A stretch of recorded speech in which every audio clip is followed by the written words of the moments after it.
Tofik Production təqdim edir.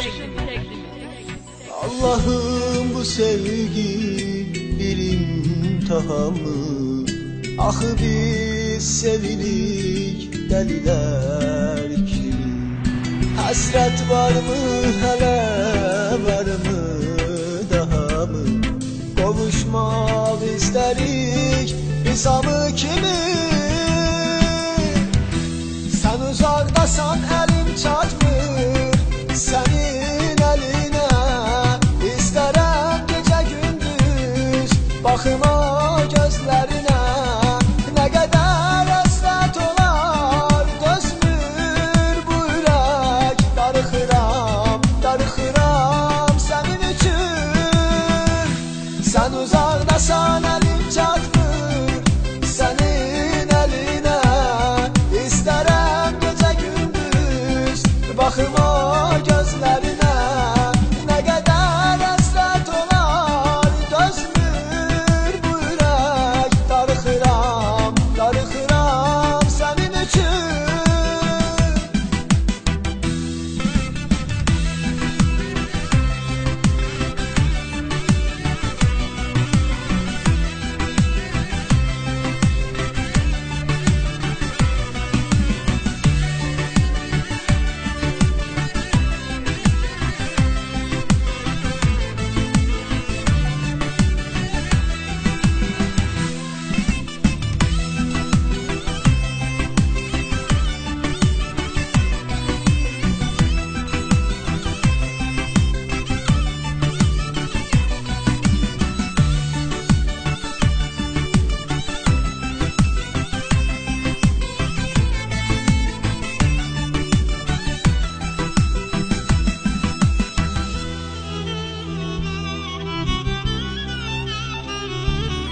Uzakta olsam da ömrüm boyunca seni düşüneceğim son güne kadar.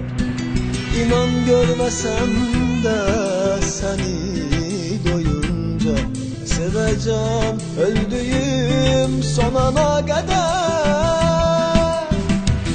Sen uzaktasan elim çatmır senin eline. İsterem gece gündüz bakıma gözlerine.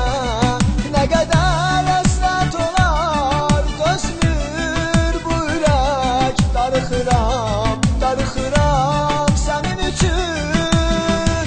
Sen uzakdasan elim çatmır senin eline. İsterem gece gündüz bakıma gözlerine.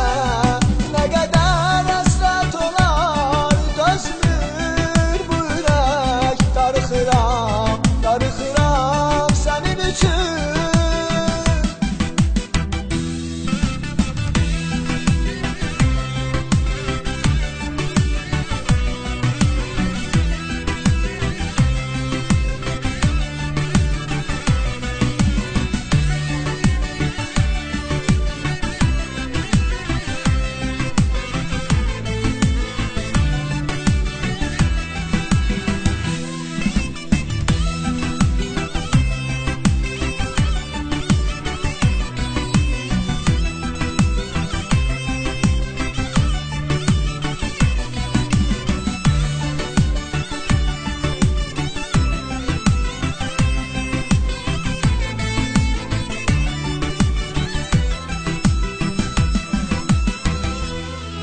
Tofik Production təqdim edir.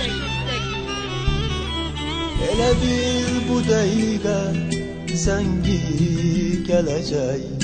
Telefon bizim üçün görüş yeridir. Açanda sevgilim alo deyəcək. Səsi əllərimi tutan əlidir.